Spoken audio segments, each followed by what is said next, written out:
أنا عاوز أقولك حاجة يا قاضي، الراجل ده طبعه غريب، كل ما يشوف حاجة عندي يقول إنها بتاعته، مش بعيد كمان يقولك إن البغلة اللي أنا جاي راكبها بتاعته.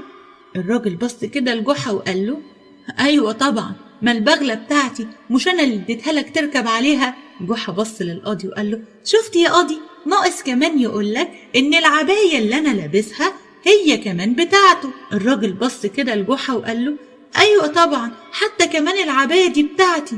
جحا قال للقاضي: شفت يا قاضي، كل ما يشوف حاجة عندي يقول إنها بتاعته.